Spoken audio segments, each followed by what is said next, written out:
是顶级导演，为什么李安的电影能越拍越好，陈凯歌的电影却越来越让人看不懂？咱们先聊陈凯歌啊，这位名导手里攥着一张华语电影至今都无人能超越的王牌《霸王别姬》。作为中国第5代导演的扛把子，陈凯歌凭着这部电影一招就捅破了中国文人导演的天花板，那感觉啊，就像是老天爷亲自下场，手把手喂饭。无论是程蝶衣呢不疯魔不成活的痴觉，还是那个时代洪流里的身不由己，都被他拿捏得死死的。说白了，就凭这一部封神之作，陈凯歌就足以在华语影史上横着走。可要命的是，也正是这座亲手搭建的神坛，似乎成了陈凯歌后来最大的心魔和创作上的紧箍咒。自从下了《霸王别姬》这座山啊，他就好像得了一种病，叫巅峰后遗症，拍的电影开始变得越来越让人看不懂了。从那部堪称华语史诗级烂片的《无极》开始，陈凯歌就彻底走上了一条我是大师，你们凡人快来参拜的不归路。他太想在电影里塞进自己那套宏大的哲学思想，以至于他常常忘了电影首先得是个能让观众看明白，能跟着哭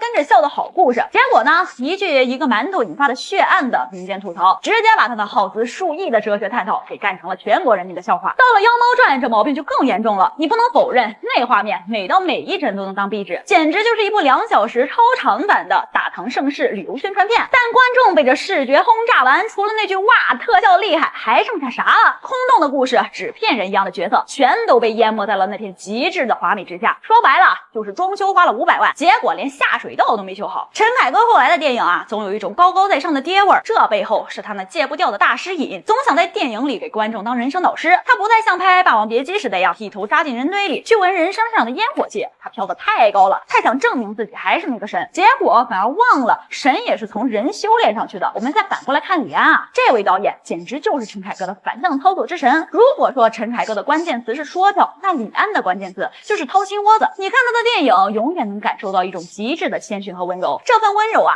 ，80%要归功于他那个长达6年的家庭主夫生涯。那会儿他刚毕业，没工作，只能在家带孩子、买菜做饭，全靠老婆养着。这段卧薪尝胆的日子，让他对家庭、对人性、对生活的鸡毛蒜皮有了最接地气的观察和体悟。所以你看他一出手啊，就是父亲3部曲，推手、喜宴、饮食男女，直接就把中国式家庭那点别扭又深沉的劲儿给拍绝了。饭桌上那几句没说完的话，那几个躲闪的眼神，比10000句我爱你都顶用。而真正让李安降维打击整个好莱坞的，是他那份独步天下的文化共情能力。他就像是一个完美的文化翻译官，揣着东方人的细腻，用着西方人能听懂的语言跟你聊天。他能拍最东方的卧虎藏龙，把虚无缥缈的江湖拍成了人人都能共情的欲望牢笼，一举拿下奥斯卡。他也能拍最西方的断背山，让你隔着屏幕都能感受到那2个美国牛仔之间爱在心口难开的撕心裂肺。他永远在关注人，关注那些在不同文化背景下共通的人性困境。这份同理心呀，让他拥有了一颗世界心脏，能跟全世界的观众同频共振。更可怕的是，这位已经拿了2次奥斯卡的大神，至今对电影还怀揣着一颗打工人的敬畏心。拍少年派为了个水花，他能跟你死磕4年；